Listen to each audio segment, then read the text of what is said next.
গ্রাম বাংলার ঐতিহ্যবাহী অনেক পিঠারই আয়োজন করা হয়। আজকে আপনাদের সাথে ভিন্ন একটা পিঠার আয়োজন শেয়ার করব। প্রথমে চুলাতে একটা কড়াই বসিয়ে দিলাম আর দিয়ে দিলাম পরিমাণ মতো পানি, যতটুকু পানি লাগবে। পানিটা একটু ফুটিয়ে নিয়ে তারপর চালের গুঁড়াগুলো দিয়ে দিলাম। এখন ভালো করে নাড়াচাড়া করে চালের গুঁড়া আর পানি একসাথে ভালো করে মিশিয়ে নিতে হবে আর ঘন ঘন নাড়তে হবে, নিচে দিয়ে যেন পোড়া না লাগে। এভাবে কাওয়াটা কিছুটা সেদ্ধ হলে একটা গামলায় উঠায় নিতে হবে। এখন হাত দিয়ে ভালো করে মতলে নিতে হবে। রুটির কাওয়া যেভাবে করা হয় সেম ভাবে করতে হবে। কাওয়াটা ভালো করে পারফেক্ট রেডি হওয়ার পর নতুন দুটা চিরুনি নিতে হবে আর চিরুনি দুটা ভালো করে পরিষ্কার করে তেল দিয়ে মেখে নিতে হবে। তেল দিয়ে মেখে নিলে ভালো করে পিঠাটা বানানো অনেকটাই সহজ হবে। এরপর লম্বা লম্বা শেপ করে এভাবে কয়েকটা বানিয়ে নিয়ে একটা চিরুনির উপরে দিয়ে আরেকটা দিয়ে এভাবে টানতে হবে। চাইলে আপনারা গোল গোল বল করেও বানানো যায়, তো লম্বা করে বানালে পিঠাটা দেখতে অনেক বেশি সুন্দর হয়। আমার কাছে গোলটার চেয়ে লম্বাটাই দেখতে অনেক বেশি সুন্দর লাগে, তবে যার যার পছন্দ।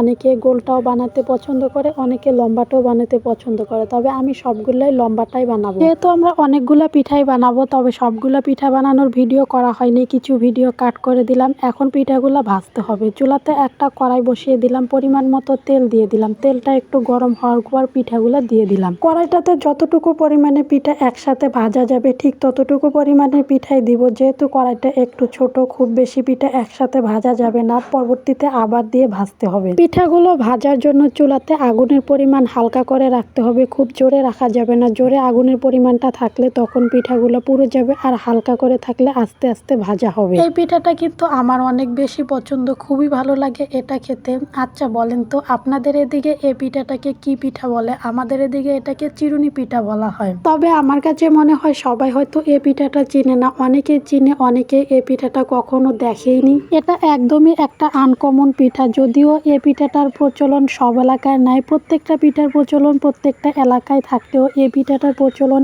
একদমই কম আমার কাছে মনে হয়। আমার পিঠাগুলো অলরেডি ভাজা হয়ে গেছে, একটু বাদামি কালার হলে পিঠাগুলো উঠায় নিতে হবে। যদিও খুব বেশি ভাজি নাই, কারণ পরবর্তীতে যখন আবার খাবো তখন আবার ভেজে নিব। এই পিঠাটা একবারে ভাজার চেয়ে দুইবারে ভাজা সবচাইতে বেশি ভালো হয়। এ তো আজকে ভেজে রাখলাম, এটাও আজকে ভাজার পরও খাওয়া যাবে। হয়তো 3-4 দিন পরে আবার যখন খাবো তখন আরেকটু ভেজে নিলে সবচাইতে বেশি ভালো হয়। দুইবারে পিঠাটা ভাজলে অনেকটাই মোচমোচে হয়, আর মোচমোচে পিঠাটা খেতে অনেক বেশি ভালো লাগে। এই পিঠাটা আমাদের বাড়িতে কম বেশি সবাই অনেক পছন্দ করে, তবে সবচাইতে বেশি পছন্দ করে আমার বাবা আর আমার ভাতিজা। দুইটা মানুষ সবচাইতে বেশি পছন্দ করে। বানিয়ে রাখলে দেখা যায় সারাক্ষণ একটু একটু পরপর ঘুরে ফিরে আসতেছে, খাইতেছে। আমার পিঠাগুলো বানানো কেমন হয়েছে কমেন্টে অবশ্যই সবাই জানাবেন। আর আমার ভিডিওটা যদি পেজ থেকে দেখে থাকেন, ভিডিওটা ভালো লাগলে পেজটা ফলো দিয়ে পাশে থাকবেন। আর যদি ইউটিউব থেকে দেখে থাকেন, ইউটিউব চ্যানেলটা সাবস্ক্রাইব করে পাশে থাকবেন। ধন্যবাদ।